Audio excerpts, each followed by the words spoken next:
A storm is brewing in the heart of India's political battleground, that is Bihar. Just months ahead of the crucial assembly elections, the Election Commission has rolled out a massive revision of the state's voter list. The first such exercise since 2003. So 22 years ago, it was carried out. And at the heart of this exercise is a new verification process.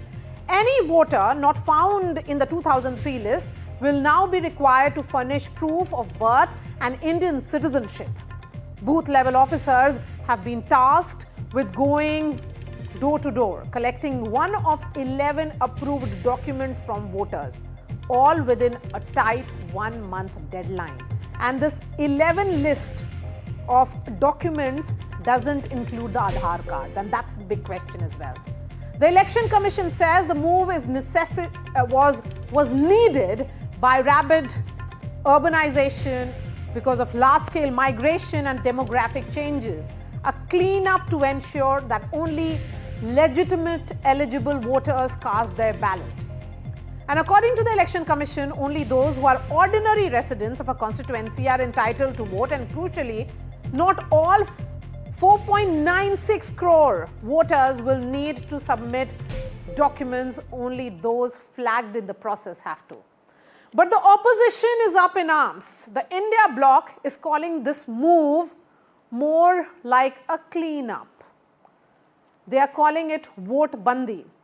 Rahul Gandhi and Tejasvi Yadav have launched a blistering attack, alleging that this is nothing short of an attempt to disenfranchise over 2 crore voters. They're calling it the worst attack on the basic structure of the constitution. They say this is not voter verification but voter suppression, targeted, timed and tailored to tilt the playing battlefield. Joining me first on the show is the former Chief Election Commissioner of India, O.P. Rawat. Mr. Rawat, this is a question that perhaps only a former CEC or the present CEC can answer. That's why I'm asking you this question. Of the 11 documents, why not include Aadhaar card as well as a valid proof of an ID? I mean, Aadhaar card today in the country is considered to be sacrosanct. Why not allow that? Actually, Aadhaar card is no proof of citizenship. It is the proof of only ordinary residence. That's all. Whereas the electoral roll includes the names of only citizens who qualify to be a voter, means who are above 18 years of age on the appointed day. So Aadhaar doesn't have any relevance here. Okay, so you are saying that Aadhaar doesn't have relevance here, sir. But the question is that there is a genuine fear among the people right now because they feel that they have to provide documents which may not even exist with them anymore. But the question is also, sir, that the same population voted in 2024, just a year ago in the Lok Sabha elections. There were elections in 2019 and also in elections in 2020 in assembly in Bihar. Similar exercise happened in 2014 elections and 2015 elections in Bihar. Because this kind of exercise was last undertaken in 2003. So are you saying that all these elections which happened were rigged? No, not at all. Because before every election commission resorted to revision. Only the difference being that those revisions were summary revisions, not intensive revision. This time it is intensive revision. Intensive revision means that you have to cover all the households. Now, out of this universe, 2003 voter list will cover around 65% of the voters who do not have to provide anything. So, remaining 35% only will have to provide something. But another thing, 11 listed are not exhaustive. It's only an indicative list. There are many other options to provide if you don't have those 11 documents. Like you can have your parents' name in 2003 voter list. If that is there, 2003 voter list is readily available on the website of EC as well as with the BLO. Printed copy is there with BLO. You can just take a copy, show that your parents were there and you did not register for certain reasons. That's all. And then you will be there. So there are many other options available. The Election Commission brought in that option particularly for the migrant population to vote from a distance, right? If they were in another state, they could cast their vote there and they will not be disenfranchised. Given the high population of the migrants in Bihar, most of them would have been outside. They have to first now travel to Bihar to undergo this process of scrutiny and verification and then return during the election season. Who is going to pay for their logistics, sir? Maria, 100% migrant workers go only after Kharif season, which ends in the month of November. So right now monsoon is there, Kharif crop is there, so they are growing Kharif crop in their fields and they are not migrating now. So this is the nature's bounty to Election Commission that they could resort to intensive revision in this interregnum. My last question to you, Mr. Rawat, because there are questions which are being raised about this entire exercise. Okay. Was there consensus and were the political parties taken on board before this exercise was rolled out? And why now, just 3 months before the elections, shouldn't it have happened much before? Both these questions have a lot of imponderables because I am not privy whether all party meeting was held and this issue was put before them and their consensus was obtained. I am not privy to that information. I won't be able to comment on that. Second thing is why it was not held some time back, say a year back or a year and a half back. Now, Election Commission has full discretion under the law that before every election they have to conduct a revision, which can be either summary revision or intensive revision. Now, they thought that this season is not for migration, number one. Number two, they thought 3 months period will be good enough. And for that, they have already excluded nearly 65% voters, 2003 electoral roll. They are excluded almost because they don't have to do anything. Just pre-filled form will come through BLO. They just have to sign and hand it over to him. And it is completed. Right. Remaining people who did not find any name in 2003, only those will have to find some other thing. All right, Mr. Rawat, appreciate your time. Let me bring in Professor Manoj Jha now. He is a member of Parliament of the RJD. Professor Jha, you had a meeting with the Election Commission and there were members of other India Bloc parties as well. Of course, this had to do with the entire exercise which is happening. From where is the India Bloc, sir, coming to that number of 2 crore voters in Bihar who could be disenfranchised? I mean, this number, how are you arriving at that number? Let me, Maria, first share with you the background of yesterday's meeting and what transpired in the meeting. How would I describe the meeting? 3 things combined together. We, all the India Bloc members, had gone to share our collective concern about potential disenfranchisement in Bihar. Now, having said that, I came out and also said, addressing the press, that I wish this meeting was cordial. I had no reason to call it a very cordial meeting because there is a difference between hearing you out and listening to you. What we found, all of us found, that the commission heard us out, did not listen to us. And anybody knows the difference between hearing and listening would concur with what I'm saying. The figure around approximately 2 crores. I mean, if you look at the timeline of Election Commission announcement on 24th June and announcement of the fact that the exercise would start from 25th of June, and then subsequent 4 or 5 different press releases clarifying, justifying, all because of the fact that it was not done after due diligence and consultation with the stakeholders. Now, roughly 3 crore people, the Election Commission is saying that they have to prove. First, the first important natural law point is that the onus has been shifted from state to individual.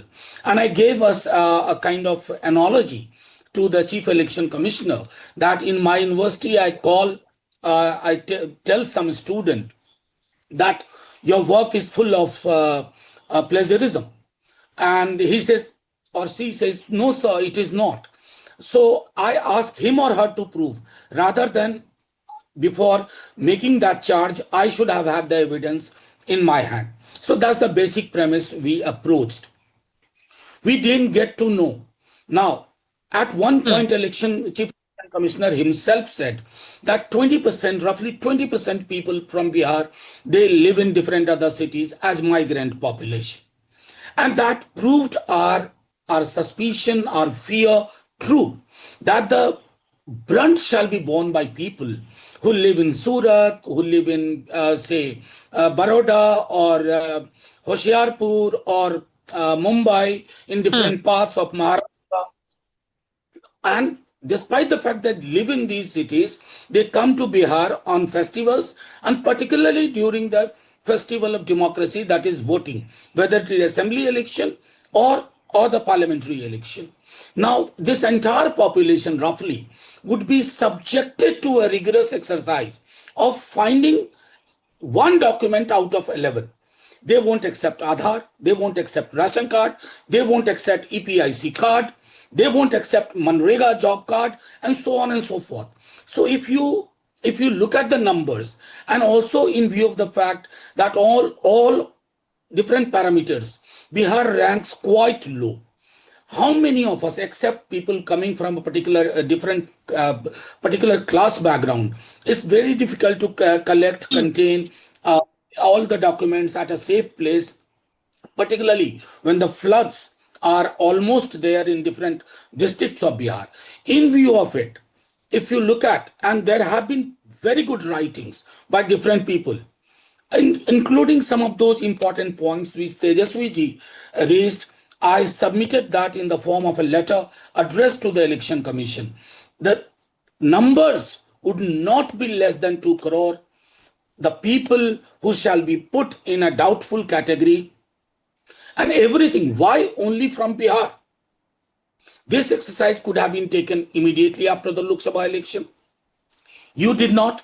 22 years ago was the last exercise. Why this was not done? I asked this question. Why this was not done in 22 years? What kind of position paper or approach paper you developed? If you develop the position paper and approach paper, please bring it in the public domain. And that approach paper or position paper should clarify at what level the consultation took place. And finally, my closing argument in this section, Maria, when this gentleman took over as Chief Election Commissioner, he had announced with applaud from all the quarters that he'll not do anything without consulting political parties. There was no consultation at all. And even yesterday, the approach was not of consultation. What I said through my opening remarks with you, that he failed to distinguish between hearing and listening.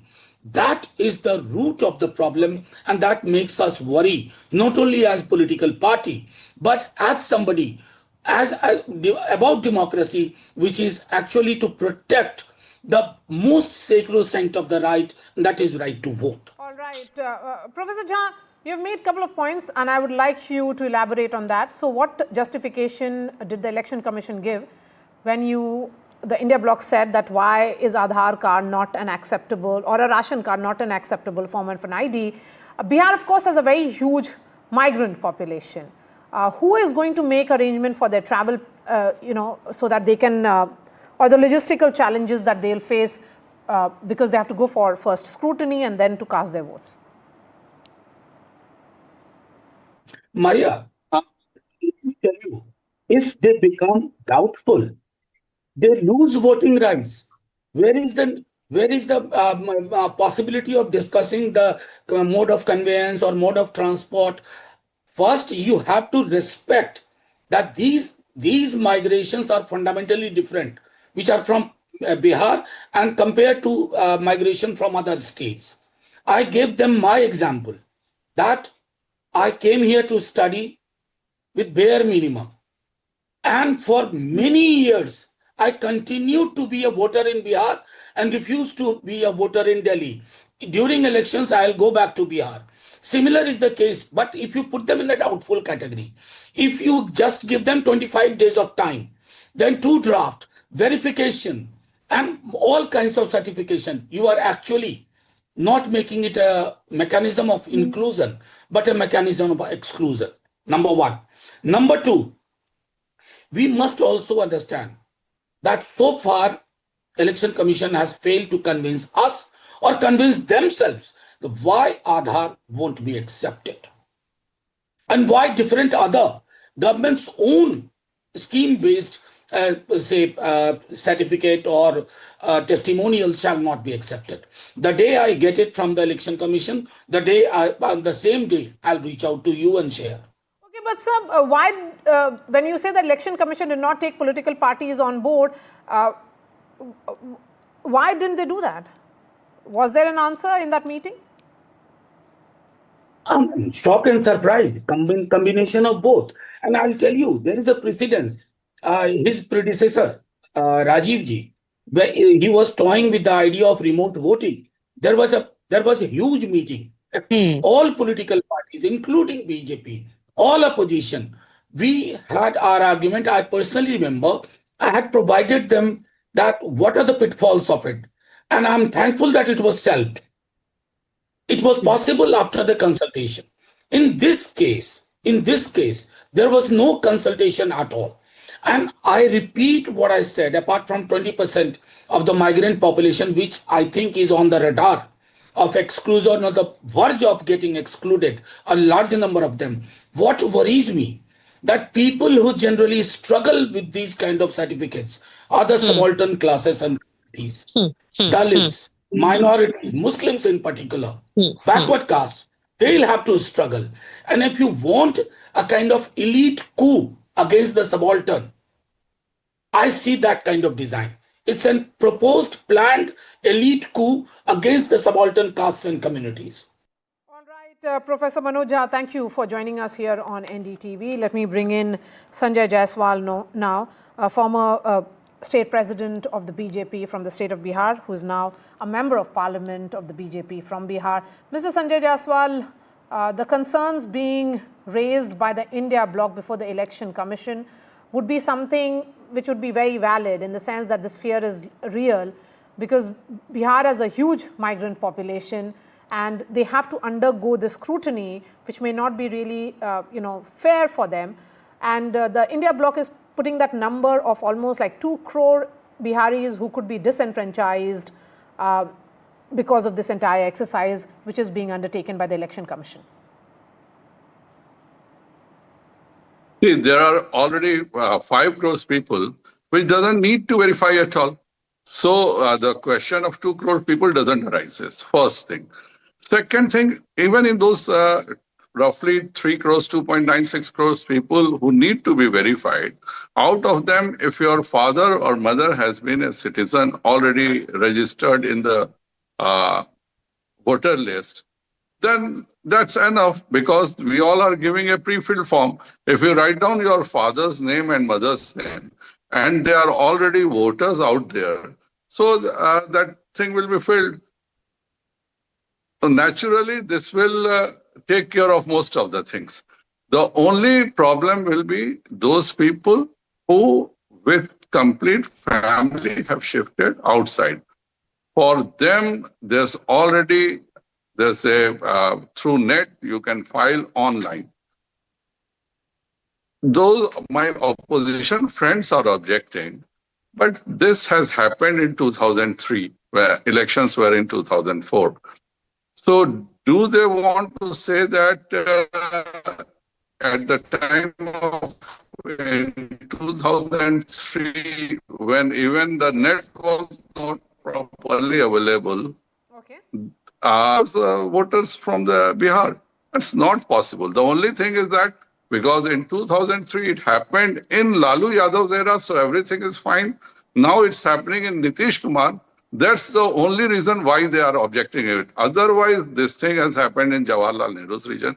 This thing has happened in Lal Bahadur Shastri's region. This thing has happened in Indira Gandhi's region. At the last time it happened in 2003 when the Lalu Yadav was here in the state. When No, nothing happened till now. Why you suspect that something will happen? Does the Lalu Yadav did some scam in 2003 electoral voter list? Because he is experienced, he has done border scam, he has done so many scams.